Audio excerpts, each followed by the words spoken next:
ಕನ್ನಡ ನುಡಿ ಕೃತಿಕಾರರ ಪರಿಚಯ. ಕವಿ ಎ ಕೆ ರಾಮೇಶ್ವರ. ಜನನ 1934. ಸ್ಥಳ ವಿಜಯಪುರ ಜಿಲ್ಲೆಯ ವದಾನುಹಟ್ಟಿ. ವೃತ್ತಿ ಶಿಕ್ಷಕರು. ಪ್ರಶಸ್ತಿ ರಾಜ್ಯ ಪ್ರಶಸ್ತಿ, ರಾಷ್ಟ್ರ ಪ್ರಶಸ್ತಿ. ಆಕರ ಗ್ರಂಥ. ಪ್ರಸ್ತುತ ಕನ್ನಡ ನುಡಿ ಕವಿತೆಯನ್ನು ಸಮಗ್ರ ಮಕ್ಕಳ ಕವನ ಸಂಕಲನದಿಂದ ಆರಿಸಿಕೊಳ್ಳಲಾಗಿದೆ. ಪ್ರಶ್ನೆಗಳು. ಹೊಂದಿಸಿ ಬರೆ. ಪುಣ್ಯಕೋಟಿ, ಗೋವು, ಹದಿಬದೆಯ ಧರ್ಮ, ಸಂಚಿಯ ಹೊನ್ನಮ್ಮ, ದಾಸರು, ಕೀರ್ತನೆಗಳು, ಶರಣರು, ವಚನಗಳು. ಒಂದು ವಾಕ್ಯ. ಕವಿ ತನ್ನ ಮಾತುಗಳನ್ನು ಹೇಗೆ ಆಲಿಸಬೇಕೆಂದು ಮಕ್ಕಳಿಗೆ ಕರೆ ನೀಡಿದ್ದಾರೆ. ಕವಿ ತನ್ನ ಮಾತುಗಳನ್ನು ಚಿತ್ತವನ್ನಿಟ್ಟು ಆಲಿಸಬೇಕೆಂದು ಮಕ್ಕಳಿಗೆ ಕರೆ ನೀಡಿದ್ದಾರೆ. ಕನ್ನಡದ ನುಡಿಯಲ್ಲಿ ಏನು ತುಂಬಿದೆ?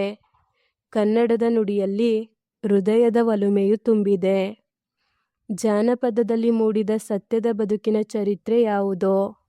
ಜಾನಪದದಲ್ಲಿ ಮೂಡಿದ ಸತ್ಯದ ಬದುಕಿನ ಚರಿತ್ರೆ ಪುಣ್ಯಕೋಟಿಯ ಬದುಕಿನ ಚರಿತೆ. ಹದಿಬದೆ ಧರ್ಮಗ್ರಂಥವನ್ನು ಬರೆದವರು ಯಾರು? ಹದಿಬದೆ ಧರ್ಮಗ್ರಂಥವನ್ನು ಬರೆದವರು ಸಂಚಿಯ ಹೊನ್ನಮ್ಮ. ಕನ್ನಡದೊಲುಮೆಯ ಹವಳಗಳು ಯಾವುವು? ಕನ್ನಡದೊಲುಮೆಯ ಹವಳಗಳು ದಾಸರ ನುಡಿಗಳು. ಕನ್ನಡ ನುಡಿ ಕವಿತೆಯನ್ನು ಬರೆದ ಕವಿಯ ಹೆಸರು ಏನು? ಕನ್ನಡ ನುಡಿ ಕವಿತೆಯನ್ನು ಬರೆದ ಕವಿಯ ಹೆಸರು ಎ ಕೆ ರಾಮೇಶ್ವರ. 2-3 ವಾಕ್ಯ. ಕನ್ನಡ ನುಡಿಯಲ್ಲಿ ಏನೇನು ಅಡಗಿದೆ? ಕನ್ನಡ ನುಡಿಯಲ್ಲಿ ಹೃದಯದ ಒಲುಮೆ ಅಡಗಿದೆ. ಈ ನುಡಿಯಲ್ಲಿ ಹಾಲಿನ ತೊರೆ, ಸಕ್ಕರೆಯ ಮಳಲು, ಜೇನಿನ ಸಿಹಿ ಅಡಗಿದೆ. ಪುಣ್ಯಕೋಟಿ ಕಥೆಯು ಏನನ್ನು ತಿಳಿಸುತ್ತದೆ? ಪುಣ್ಯಕೋಟಿ ಕಥೆಯು ಸತ್ಯವೇ ನಮ್ಮ ತಾಯಿ ತಂದೆ, ಸತ್ಯವೇ ನಮ್ಮ ಬಂಧು ಬಳಗ, ಸತ್ಯವಾಕ್ಯಕ್ಕೆ ತಪ್ಪಿ ನಡೆದರೆ ಮೆಚ್ಚನು ಆ ಪರಮಾತ್ಮನು ಎಂದು ತಿಳಿಸುತ್ತದೆ. ಕವಿಯು ಶರಣರ ವಚನಗಳನ್ನು ಏನೆಂದು ಬಣ್ಣಿಸಿದ್ದಾರೆ? ಕವಿಯು ಶರಣರ ವಚನಗಳನ್ನು ನಮ್ಮ ಬದುಕಿನ ಅಮೃತದ ಕಣಜಗಳು ಎಂದು ಬಣ್ಣಿಸಿದ್ದಾರೆ. ದಾಸ ಸಾಹಿತ್ಯವನ್ನು ಕವಿ ಯಾವ ರೀತಿ ಬಣ್ಣಿಸಿದ್ದಾರೆ? ದಾಸ ಸಾಹಿತ್ಯವನ್ನು ಕವಿಯು ಈ ರೀತಿ ಬಣ್ಣಿಸಿದ್ದಾರೆ. ದಾಸರು ಹೇಳಿದ ಪ್ರತಿ ನುಡಿಗಳು ಹವಳದಂತೆ ಇದ್ದು ಚೆಲುವಿನಿಂದ ಕೂಡಿರುತ್ತವೆ. ಮಕ್ಕಳೇ, ಕನ್ನಡ ಕಲಿಯಿರಿ ಎಂದು ಕವಿ ಏಕೆ ಒತ್ತಾಯಿಸುತ್ತಾರೆ? ಕನ್ನಡ ನುಡಿಯಲ್ಲಿ ಒಲುಮೆ ಇದೆ, ಜೇನಿನ ಸಿಹಿ ಇದೆ, ಸತ್ಯವನ್ನು ಸಾರಿದ ಪುಣ್ಯಕೋಟಿಯ ಕಥೆ ಇದೆ, ಸಂಚಿ ಹೊನ್ನಮ್ಮ ರಚಿಸಿದ ಮೊದಲ ಹದಿಬದೆಯ ಧರ್ಮವಿದೆ, ಶರಣರು ರಚಿಸಿದ ವಚನವಿದೆ, ದಾಸರ ಹವಳದ ಮಾತುಗಳಿವೆ.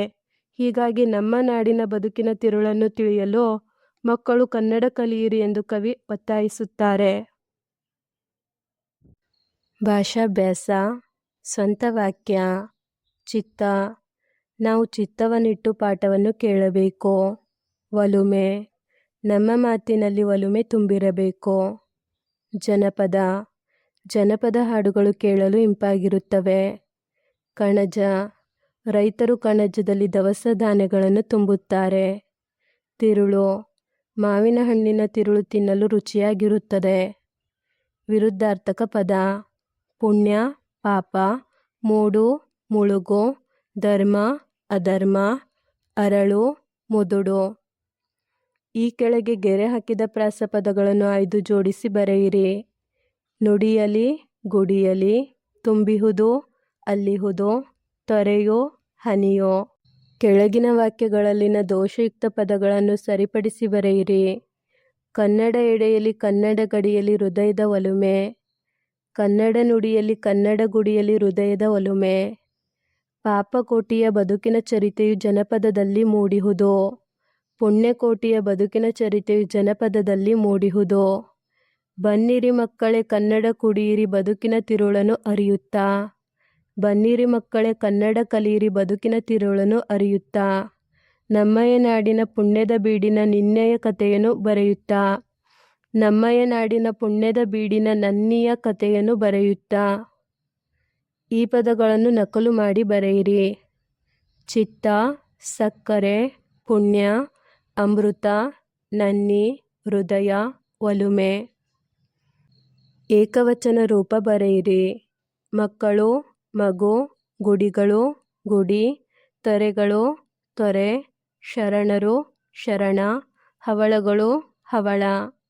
ಸುಳಿವು ಪದ ಉಪಯೋಗಿಸಿ ಕವಿತೆ ಕಟ್ಟಿರಿ. ನಮ್ಮ ನಾಡು ಕನ್ನಡ, ನಮ್ಮ ಭಾಷೆ ಕನ್ನಡ, ನಮ್ಮ ಉಸಿರು ಕನ್ನಡ, ನಮ್ಮ ದೈವ ಕನ್ನಡ, ನಮ್ಮ ಬೀಡು ಕನ್ನಡ. ಧನ್ಯವಾದಗಳು. Don't forget to subscribe.